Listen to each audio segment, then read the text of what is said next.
Hello, I'm BMillzebub, and welcome to my channel. I've got a question for my fellow atheists out there. When talking, debating, or arguing with theists, does it seem like you're expected to have an answer for every little thing you're asked?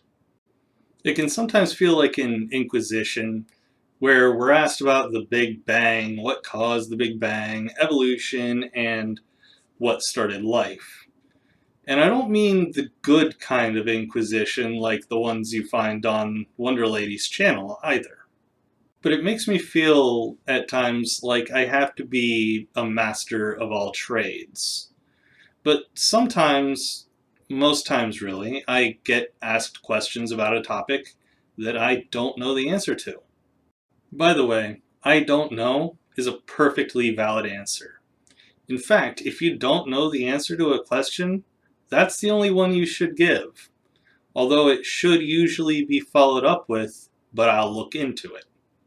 And sometimes the theist I'm talking, debating, or arguing with will take advantage of me saying I don't know and tell me that I should believe in God to fill the gap.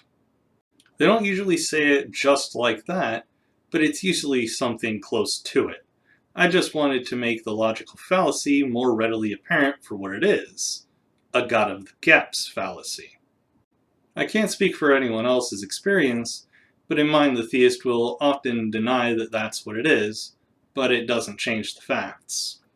But speaking of anyone else, let's hear what a few of my fellow atheist YouTubers have to say on the topic. By the way, you may need to turn your speakers up just a little bit for Wonder Lady's bit. After all, she is on the soft-spoken side. The funny thing about the God of the Gaps thing doesn't tell me that God did it. If you claim God of the Gaps, that means you don't know the answer either. Sometimes the answer is I don't know. I know it's not a satisfying answer, but it's an honest answer. And that doesn't mean that if I answer your question with an I don't know, that makes your answer to the question correct. Because maybe you don't know either. Fact checking counts. Howdy, Compelled Unbeliever here. Thank you, BMillzebub, for having me on your channel. The Kalam cosmological argument is often thrown at me. First I'm told that I think something came from nothing. Then I'm told that something can't come from nothing. And then finally I'm told that God made something from nothing. I used to engage in these type of God of the Gaps arguments, but now I really try not to. I simply explained that I don't have to have an explanation for the origins of the universe to understand that a mythological God that does not exist could not have created the universe. I simply try to be honest about what I don't know, while theists claim to know what they could not know. Hey guys, in case you can't tell, I'm the Bible Belt Atheist, and I just wanted to thank BMillzebub right quick for having me on his channel. He said to make this a minute or so long, which will be a challenge and will ensue fast talking, but I still thank him nonetheless. Anyways, in keeping with the topic, I've been in, honestly, only a few debates with theists who were my own age, and I've won all of them. But I have been in, not really debates, but conversations with my mother about not only her religion, being Roman Catholicism, aka my old religion, but religion in general. And some of the things that she can't get away from are a few things that atheists commonly hear, such as, for someone who doesn't believe in God, you sure do talk about him an awful lot. Or, people have left to look for evidence in the past and their research just leads them back to the church. Okay, maybe not everyone's heard that, but I sure have a lot. And the most common one, which is the one that I'll talk briefly about, is if neither science nor you know the answer, then God is the only logical answer, or something to that effect. So anyways, this common phrase is known as the God of the Gaps fallacy, as BMillzebub said, and that's what it is, a fallacy, which, as Merriam-Webster defines it, a false or mistaken idea. This fallacy is so wrong on so many levels because it teaches people that saying the words "I don't know" is somehow a horrible thing to say when it's really not. It fuels ignorance and discourages people from doing real and honest research and critical thinking about certain scientific subjects. It is harming the next generation of children who are supposed to lead us into the future filled with reality and scientific achievement, not mythology, ignorance, and blind faith.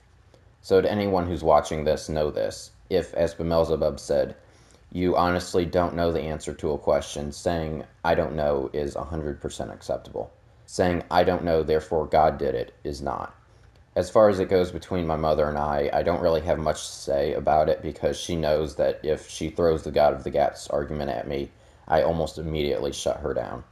Again, saying "I don't know" is a 100% acceptable answer to any question that you don't honestly know the answer to. Stay skeptical, my friends, and I hope to see y'all on my channel starting back officially on January 20th, 2019.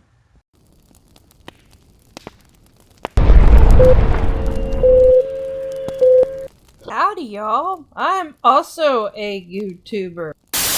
Anyway, seems like there's a double standard when it comes to knowledge claims. Like, as a believer, all I had to do was say, well, God did it, and I was perfectly fine. I didn't have to explain my position very much further than that. But now that I'm an atheist, the standard is set much, much higher. I'm supposed to be able to explain abiogenesis, astrophysics, quantum mechanics, just a whole plethora of scientific things. Well, science can't explain consciousness. Well, yeah, it kind of does. We have neurology, which kind of delves into how consciousness can emerge from the brain and yada, yada, yada. Oh, you just think that it's chemicals and meat. How come God did it is fine, while atheists and agnostics are expected to know every single scientific thing ever known to man, and even beyond that, because there's still gaps in our knowledge? Can we at least have the respect enough for science to give it a chance to discover the things we have yet to find? If you're perfectly content just saying God done it and that's it, and you research no further than that, well, that's kind of boring. That's just my opinion. I could be wrong. Thank you for including me, BMillzebub. BMillzebub? Did I say it right this time? Fuck it, I'm calling you Bub. Bye! Alright, that'll do it for this one. Thank you, Wonder Lady, Compelled Unbeliever, Bible Belt Atheist, and Mrs. Snarky for contributing to the video. Links to their channels and Twitters will be in the description box below. And while you're looking around in that general area of the page, why not subscribe to my channel if you haven't already? Don't forget to follow me on Twitter, linked below, and join my Discord for the opportunity to talk to yours truly. Take it easy, everyone, and I'll see you all in the next one.